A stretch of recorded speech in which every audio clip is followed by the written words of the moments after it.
ADL has been praised for their efforts to protect individuals and groups from bias, discrimination, and hate, which has landed the ADL's education materials in the curriculums of public schools, granted them the opportunity to provide training within the police system, and given them sway in the boardrooms of media conglomerates and leading technology monopolies, like Google, YouTube, Twitter, and Facebook. The scope of their influence cannot be understated. On the flip side, criticism of the ADL involves them being an anti-Gentile, pro-Israel group masquerading as a progressive civil rights organization, which promotes the us versus them narrative that once only consisted of Gentile versus Jew, but has now expanded to men versus women, black versus white, straight versus gay, pretty much any divisive agenda imaginable. The ADL champions. Then labels any criticism against the group they claim to protect as hate speech. But the ADL doesn't really protect these groups. It harms them. It exploits them. It teaches them to view themselves as victims of a hostile world. Without victimhood, without racial provocation, the ADL has no need to exist. So how much of the hatred is real and how much is manufactured? This criticism, along with that line of questioning, is labeled, you guessed it, anti-Semitism. Reuters reports that an Israeli-American teenager was found guilty in Israel on Thursday of making about 2,000 hoax bomb threats against Jewish and other institutions in the United States and elsewhere. The defendant has been separately indicted for hate crimes in several U.S. states. There, he was named as 19-year-old Michael Kadar. Listen to a terrorist threatening his own country. The streets of America shall run red with blood. He was a suburban California kid, a lover of heavy metal, who became one of the most wanted men on the planet. The grandson of a Jewish doctor, Adam Perlman morphed into Adam Gadon, the American mouthpiece of Al-Qaeda. September 11th demonstrated that America is not invincible. He was accused of being the rarest of criminals, a traitor, the first person charged with treason against the U.S. since the World War II era. But even after those charges, Gadon was unrepentant. In 2011, urging radicals to attack inside the U.S. Adam Gadon, the so-called American Al-Qaeda who proclaimed himself the media maven, if you will, for Al-Qaeda and was helping to produce a lot of these so-called Al-Qaeda videos that were all over the internet that made Al-Qaeda look really bad and made the Muslims look bad. Should you fail to comply in full, we will deem it sufficient justification to continue to fight and kill Americans. Come to find out, Adam Gadon's real name was Adam Perlman. And not only was he, in fact, Jewish, he was the grandson of a member of the board of the Anti-Defamation League.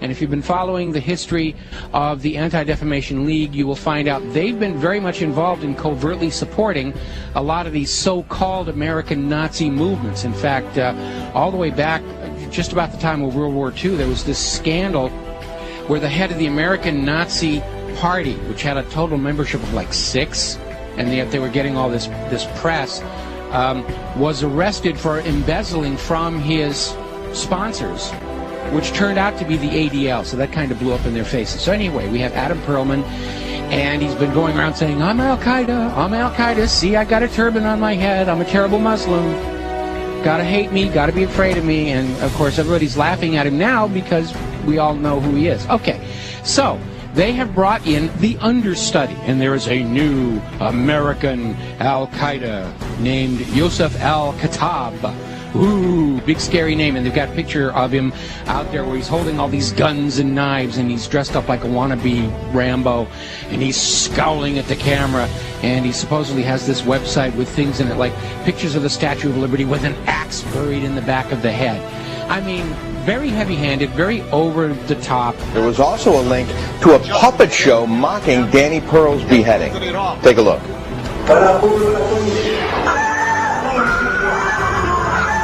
Oh, that's awful. You know, just looking more like a movie prop than anything else here. So, as it turns out, this is another fake. His real name is Joseph Cohen. He's a 39-year-old New York City taxi driver, as you mentioned. He called himself Yosef Al-Khattab, but he was born Joseph Cohen here in America. He is a Jew. And he is another manufactured front to try and convince Americans that Al-Qaeda is actually here in the United States. And this is why we've got to be doing this, doing surveillance on the American people and reading their email and listening to their phone calls and all this stuff, because you never know when we're going to get into a situation with the American Al-Qaeda. And it's all a front. It's a fake. He's up there. He's there to try and create an enemy that doesn't really exist, in order to justify the totalitarian treatment of the American people and to encourage us to go and attack them before they kill us. They're already here on the home front. We've got to go bomb those gosh darn Muslims, because they're infiltrating America, and they're ripping tags off of couch cushions, and they're causing global warming, and we've got to go and it's nonsense. It's all war propaganda.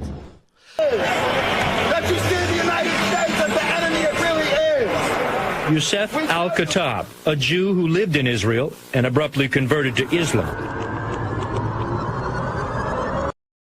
A Jew who lived in Israel and abruptly converted to Islam. And Yunus Abdullah Muhammad, also a convert. Both born and raised in the United States, a country whose way of life they say they hate. And if you are not a Muslim, they count you as a disbeliever. Their mission? To terrorize you.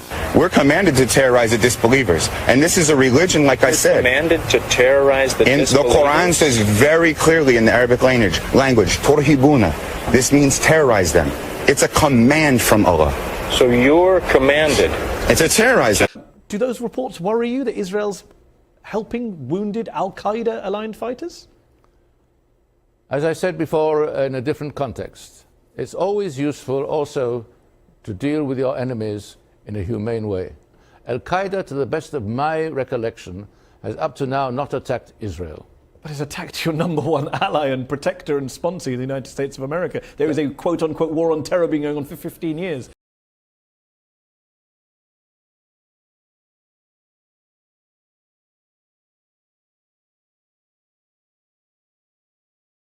اليوم تشهد الموصل تفجير يعني مراقد الأنبياء وقبورهم ومساجدهم. هل هذا من الإسلام بشيء؟ يعني؟ يا ابني قلت لك والله يهودي. خلي اسمعني هالكلب ابن الكلب. والله العظيم عميل يهود. هو نفسه يقول له علي شو اسمه هذا الشريف اسمه؟ أبو بكر بغدادي؟ هو هذا أبو بكر هذا شو اسمه هذا القتل سيدنا الحسين شو اسمه؟ ها؟ شمر هذا الشمر وحتى الشمر أشرف منه بعد. هذا شنو؟ هذا بعد عميل يهودي لا أكثر ولا أقل. والله داعش وماعش والنصرة وحتى محمد عبد الوهاب أبو الوهابية كلهم صناعة يهودية بالمية وخلي يقتلوني إذا شوف. وأنا مسؤول عن هذا الكلام أمام رب العالمين. إذا كان مو صحيح الله يحضر جهنم، لأنه يكون على علماء وأصحاب دين. والله حركة يهودية يعني مرتبة ترتيبا لتمزيق الأمة، وقد مزقته هذا التمزيق الأولي بعد تمزيق أكثر. This was the same ADL that was instrumental in the creation and deployment of such diverse terrorist groups as the JDL and, yes, ladies and gentlemen, the Ku Klux Klan. For how can they keep the Jews together in their own created ghettos to further the political aims of Zionism if they don't present the Jews with a common enemy? All the rest of us. It's better to have a Jewish state that is hated by the whole world than an Auschwitz that's loved by it.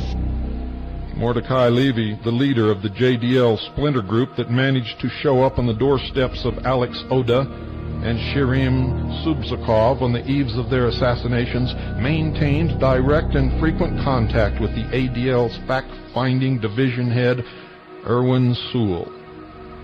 Just 2 weeks before the AADC's Washington, D.C. office was blown up on November 29, 1985. An act of terror right here at home in Orange County. Yes, that is the corner office of what used to be the headquarters, as you mentioned, of the American Arab Anti-Discrimination Committee, the 1900 block of 17th Street in Santa Ana, suite number 208. That is all that is left of that suite. Today, the Santa Ana office of the committee was destroyed by a bomb. Audi was killed, and 7 other people were injured. And some fear international terrorism may be taking root here. The man who was killed by that blast, Alex O'Day, age 41, married, the father of 3 young daughters. The bomb was powerful enough to shatter glass in several other offices. Investigators have no doubt The bomb was sophisticated and large, at least 30 pounds in weight, and it was meant to kill. Levy had appeared as the featured speaker at a press conference hosted by the Federation of Jewish Organizations of Greater Washington, an umbrella group led by both the ADL and B'nai B'rith, to present a list of enemies of the Jewish people. AADC was among the groups listed. On more than one occasion, Levy's provocateur antics nearly exposed the ADL's hand in fomenting domestic violence, ladies and gentlemen, and here's the truth of how these people operate, and here's the truth of anti-Semitism in America, and here's the truth of swastikas painted on synagogues and on the headstones in Jewish cemeteries.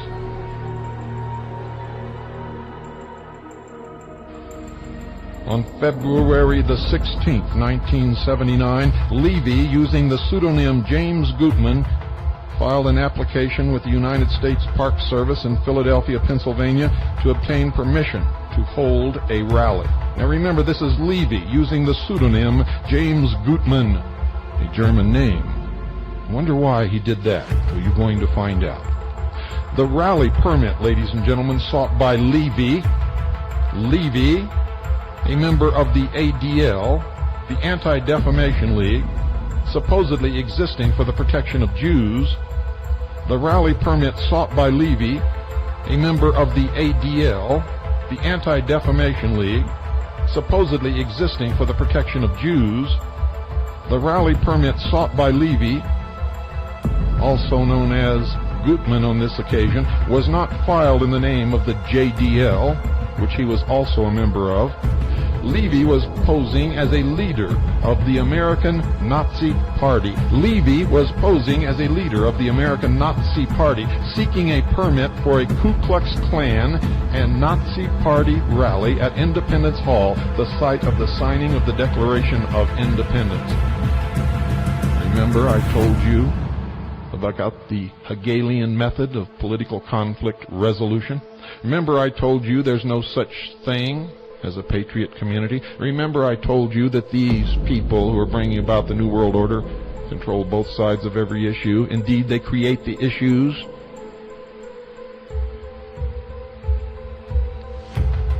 According to the rally permit, Levy was planning a white power rally to show white masses unity of white race and to show the world niggers and Jews are cowards. Among the paraphernalia Levy listed on the application were swastikas, banners, Nazi uniforms, KKK paraphernalia, Will Burn cross, swastika picket signs saying Hitler was right, gas commie Jews. Verbatim quote. Working out of the Philadelphia offices of the Jewish Defense League, Levy organized local chapters of the KKK, the Ku Klux Klan, and neo-Nazi groups to attend the Independence Hall rally. And these racist fools, not knowing that he was a Jewish member of the ADL and the JDL, fell right into line and did his bidding. Like the little puppet jerks that they are.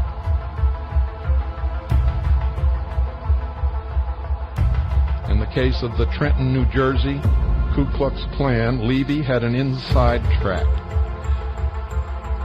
Listen to this. James Rosenberg, also known as Jimmy Mitchell and Jimmy Anderson, a full-time paid employee of the Anti-Defamation League Fact-Finding Division, had successfully infiltrated the local chapter of the Klan. Rosenberg had recently attempted unsuccessfully to get some of the local KKKers to blow up the Trenton headquarters of the National Association for the Advancement of Colored People, NAACP. 11, the Jewish man claiming someone spray-painted swastikas on his house finds himself in jail. Schenectady police say 54-year-old Andrew King spray-painted those swastikas on his own Chilswell Street home. King originally claimed someone targeted him with hateful messages, but police say that isn't true. Police say they charged him only after arresting him for harassment stemming from an incident last month. They say he threatened someone. He is in now the Schenectady County lockup awaiting arraignment. Hate crime detectives have arrested 56-year-old David Haddad for a string of anti-Semitic messages here in Brooklyn and in Manhattan.